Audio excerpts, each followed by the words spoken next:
So we're excited today to talk to Darlene from Chatham County. She is their MTSS coordinator, and she's going to talk us through some different ideas and ways that she's implemented new teaming structures across Chatham County to support the implementation of a multi-tiered system of support district-wide.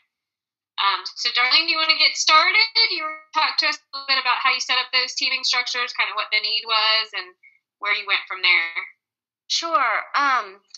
When the district steering committee was thinking about this huge paradigm shift that our county needed to make, we were trying to think of the best way to kind of like streamline our professional development and think about the best ways of scaling up.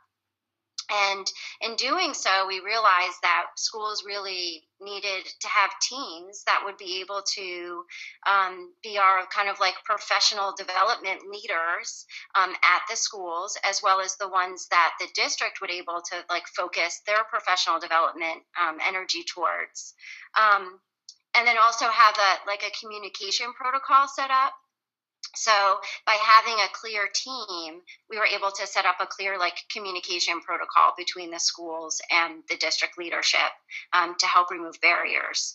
So 2 years ago, we started with just realizing we needed to have widespread professional development for everyone to get on the same page and be speaking a common language. So we asked schools to establish teams. We didn't tell them who had to be on it. We gave them some outlines and some suggestions.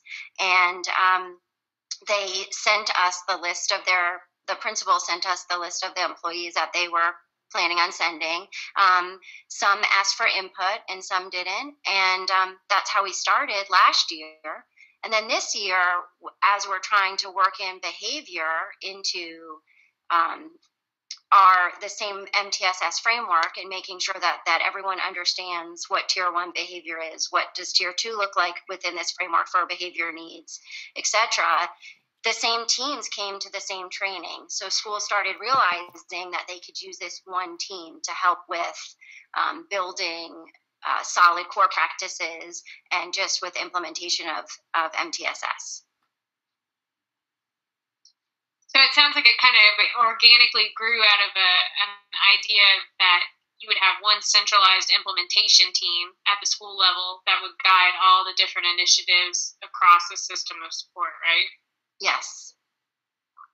Yes. And so previously, did they have some behavior problem solving types of teams and academic types of teams? And talk a little bit about how you're getting them, I know it's still in process, but getting them to kind of function as one general leadership team to lead all of that. Yeah, so it was a big mind shift because when I first started, the teams were really still fell under that kind of student study team format, and they had the PBIS, where if there were behavior problems, a teacher would go to them. If there were academic problems, they would go to the RTI team. And I think that we are also at the same time really focusing on PLCs. So it's kind of this parallel PLC development to realize that there are conversations that occur within PLCs. And then the district team can then be freed up to really make sure that the framework of MTSS is understood by everyone, to understand how are we really implementing all of these things? How do we know if interventions are going on? How do we know if we need to put energy into Tier 1? How do we have a common language within our school? How do we know if PBIS is being implemented? So they're starting, again, to see the need. And as PLCs are being developed and strengthened, they're able to alleviate, the MTSS teams are able to kind of alleviate themselves of just being this SST model. I have a teacher that has a student she's concerned about, and I'm going to wait outside and wait for that team to call me in, but I'm going to use my PLC to help me really think about effective instructional strategies to use. And then the MTSS team is able to work on implementation.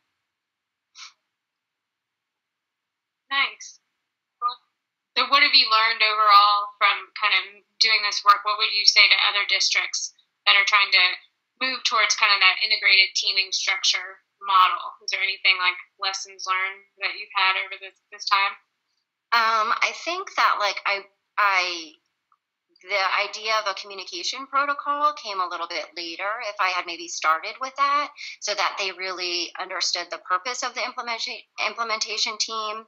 I think if I had given the implementation teams more tools that they could use to kind of build their agendas on, because some of those teams still struggle with what does their agenda look like now and what are they supposed to talk about. And that's what I'm kind of hoping to develop with the chairs from those teams when they come to the MTSS chair meetings.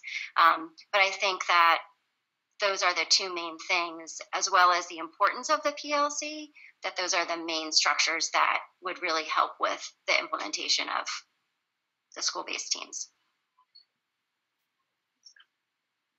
Wow, thank you so much. Let me think about this for 1 second.